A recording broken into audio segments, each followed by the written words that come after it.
मेरा नाम मोहम्मद मुजाहिर है। आप मुझे ये बताएं, औरत मार्च में आज बैठे हुए हैं, कैसा लग रहा है आपको? लगता है कि ये वाकई जो कुछ हो रहा है ठीक है? नहीं, मेरे ख्याल कम हो रहा है। तो आपको लग रहा है कि जो खवातीन यहाँ जमा हैं और जिन चीजों की डिमांड की जा रही है, जिन बातों के मुतालबात किए जा रहे हैं, वो वाकई हकीकी मुतालबात हैं, वो हकीकी मसाइल हैं?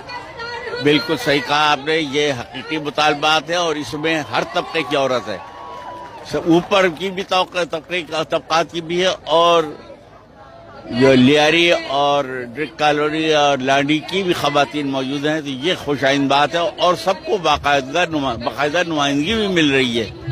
उनके वो आमदनी है और उनकी लियाकत को नहीं देखा जा रहा और है, और ये है। आप जब तक निकाह को नहीं खत्म करेंगी, ये नाइंसाफियां, जुल्म और तशद्दुद जारी रहेगा, जिसमें यहाँ किसी ने कोई बात नहीं कही। ये आपको ये दिलचस्पी के लिए और बता दूं कि निकाह जो है हिंदुस्तान में कभी नहीं हुआ था। 1825 में अंग्रेज ने नाफिज किया है। जैसे अंग्रेजी हमारे पर मुसल्लत कर दी, ऐसे ही निकाह मुसल्लत कर दिया, नहीं तो हिंदुस्तान में नहीं। मोअज़्ज़ज़ सामईन, अस्सलामु अलैकुम वरहमतुल्लाहि वबरकातुहू। अभी आपने सुना एक बाबा जी एक नया शगुफ़ा लेकर आए हैं और उन्होंने निकाह के बारे में बहुत ही ख़तरनाक बात कर दी है। उसका रद्द तो हम इंशाअल्लाह बाद में करेंगे। उससे पहले आप अंदाज़ा करें कि बुज़ुर्ग अपना नाम बता रहे हैं मोहम्मद फ़ुलां, यानी उनके नाम के साथ मोहम्मद लगता है।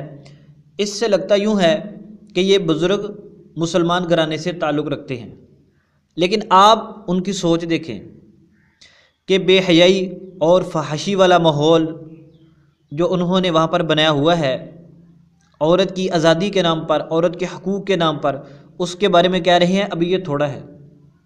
और दूसरी बात, निकाह के बारे में उनकी कितनी बड़ी जहालत है। उनको ये नहीं पता कि निकाह कब से शुरू हुआ है, निकाह कहाँ से शुरू हुआ है, निकाह किसका हुक्म है। वो निकाह को अंग्रेज़ों की ईजाद कह रहे हैं, अंग्रेज़ों की मुसल्लत करदा चीज़ करार दे रहे हैं। इतना ही पता नहीं है कि मुसलमान घराने में पैदा होने वाले बंदे को, बंदा उनसे ये पूछे कि किसी मर्द औरत का निकाह हुआ तो आप दुनिया में आए। जिस निकाह का आप इनकार कर रहे हैं वही निकाह आपके वजूद का ज़रिया है। और दूसरी बात, आपको नहीं पता कि निकाह इस्लाम का एक शरई हुक्म है। निकाह कब से है? निकाह हज़रत आदम अलैहिस्सलाम से है। जब से दुनिया शुरू हुई, जब से सबसे पहले इंसान हज़रत आदम अलैहिस्सलाम का वजूद आया, निकाह तो उस वक्त से है, हज़रत आदम अलैहिस्सलाम से। कुरान पाक में अल्लाह ताला ने क्या फरमाया? आप पहला पारा देखिए, सूरतुल बकरा आयत नंबर 35। अल्लाह ताला ने फरमाया वक़ुल्ना या आदम उस्कुन अंत व ज़ौजुकल जन्नता, और हमने कहा ए आदम, तुम और तुम्हारी बीवी जन्नत में जाकर रहो। तुम और तुम्हारी बीवी, बीवी बनती कब है? जब निकाह हो जाता है। इशारत नस के तौर पर यहाँ से मालूम हुआ कि हज़रत आदम अलैहिस्सलाम का हज़रत अम्मा हव्वा से निकाह हुआ था। तो आदम अलैहिस्सलाम पहले इंसान है, निकाह तो पहले इंसान से चल रहा है।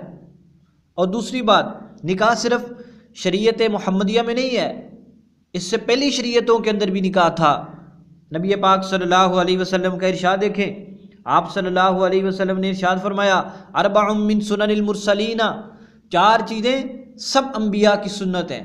कौन कौन सी? अल हयाउ, बाहया होना, वत्तअत्तुरु, खुशबू लगाना, वस्सिवाकु, मिसवाक करना, वन निकाहु, निकाह करना। 4 चीज़ें सब अंबिया की सुन्नत हैं। हया, खुशबू, मिसवाक, निकाह। मिशकात शरीफ हदीस नंबर 382। ये हज़रत आदम अलैहिस्सलाम से चला। अंबिया अलैहिमुस्सलातु वस्सलाम निकाह फरमाया करते थे। हज़रत मोहम्मद सल्लल्लाहु अलैहि वसल्लम ने इरशाद फरमाया निकाह मिन सुन्नती, निकाह मेरी सुन्नत है। हज़रत मोहम्मद सल्लल्लाहु अलैहि वसल्लम की सुन्नत भी निकाह है। हमारे माशरे के अंदर मुसलमान मर्द औरत निकाह करते हैं। आपने कभी किसी जुमे पे बयान नहीं सुना, कभी किसी ने सुना निकाह दीन का हुक्म है, शरीयत का हुक्म है। कुरान पाक में अल्लाह ताला ने फरमाया फनकिहू मा ताब लकुम मिनन निसा। कितनी आयत है निकाह के बारे में। तो आप किस तरह उस निकाह को अंग्रेज़ों की ईजाद कह रहे हैं? एक बात। दूसरी, آپ شریعت اسلامیہ کے ایک حکم کا انکار کر رہے ہیں، آپ کو پتہ نہیں ہے۔ ایک ہوتا ہے کسی حکم پر عمل نہ کرنا، ایک ہوتا ہے کسی حکم کا انکار کرنا۔ حکم پر عمل نہ کرنے والا فاسق ٹھہرتا ہے، اور حکم کا انکار کرنے والا درجہ کفر میں چلا جاتا ہے۔ کتنی سخت بات ہے جو آپ نے کر دی، اور آپ کو احساس تک نہیں ہے۔ پھر اگلی بات ان کی سنیں، کہتے ہیں کہ جب تک نکاح ختم نہیں ہوگا یہ ظلم زیادتیاں ختم نہیں ہوں گی۔ افسوس ہے آپ پر، اس ظلم زیادتی کے ساتھ نکاح کا کیا تعلق ہے؟ آپ کی مثال تو اس طرح ہے کہ جیسے ایک اسکول میں کوئی استاد ہے، ناجائز بچوں کو مارتا ہے، تو بجائے آپ اس استاد کو سمجھانے کے، استاد کو تبدیل کرنے کے، آپ یہ پروپیگنڈا کرنا شروع کر دیں، اسکولوں کو ختم کر دو، کالجوں کو ختم کر دو۔ کیوں؟ تاکہ ظلم زیادتی بند ہو جائے۔ یہ آپ کس طرح کی ترغیب دے رہے ہیں، کس طرح کا ذہن بنا رہے ہیں کہ بجائے اصلاح کرنے کے کام ہی ختم کر دو؟ نہ جی، اسلام کا حکم نہیں ہے عورت پر ظلم زیادتی کرنے کا، بلکہ اسلام عورت کے ساتھ اچھا سلوک کرنے کا حکم دیتا ہے۔ نبی پاک صلی اللہ علیہ وسلم کا عظیم الشان ارشاد سنیے، آپ صلی اللہ علیہ وسلم خیرکم خیرکم لأہلہ، تم میں سب سے بہترین شخص وہ ہے جو اپنے گھر والوں کے لیے بہترین ہو، اور اہل میں سب سے پہلے بیوی، اور فرمایا کہ میں تم سب سے زیادہ اپنے گھر والوں کے لیے بہترین ہوں۔ مشکاہ شریف حدیث نمبر 3252۔ آپ اندازہ کریں نبی پاک صلی اللہ علیہ وسلم کی تو یہ ترغیب ہے، سب سے اچھا بندہ وہ ہے جو اپنے گھر والوں کے لیے اچھا ہے۔ تو دین تھوڑی سکھاتا ہے ظلم زیادتی کرنا، اس کی وجہ نکاح نہیں ہے، اس کی وجہ دین سے جہالت ہے۔ اس کو پتہ نہیں میں ظلم کروں گا قیامت کے دن مجھے کیسے بھگتنا پڑے گا، میں زیادتی کروں گا مجھے مرنے کے بعد کس طرح کی سزا ملے گی۔ ان چیزوں کے تصورات کا کمزور ہونا ہے۔ سزاؤں کے تصورات مضبوط ہو، انسان گناہوں سے بچ جاتا ہے۔ تو اس لیے آپ کا یہ کہنا بالکل غلط ہے، اور پھر افسوس ہے حکومت پر کہ اس طرح لوگ دینی باتوں کا انکار کر رہے، مذاق اڑا رہے، ان کو کوئی پوچھنے والا نہیں ہے، اور جو علماء دین بیان کرتے ہیں، اللہ رسول کی بات کرتے ہیں، ان کو پکڑ پکڑ کے جیلوں میں۔ عجیب لوگ ہو یار، ایک بندے نے ہندوؤں کے بارے میں بیان دے دیا، تم نے اتنا سخت ایکشن لیا کہ اس کو عہدے سے فارغ کر دیا، ان کو کون پوچھے گا؟ ہمارا ملک اسلامی ہے، یہاں کا قانون قرآن و سنت کے مطابق ہے، تو علل اعلان لوگ مجموع کی صورت میں ہمارے دین کا مذاق اڑائیں، یہ کس طرح برداشت کیا جا سکتا ہے؟ آپ ایک طبقے کی دل داری برداشت نہیں کرتے، آپ اللہ رسول کے حکم کا انکار کس طرح برداشت کر رہے ہو؟ اس طبقے کی عزت اللہ رسول کے حکموں سے زیادہ ہے؟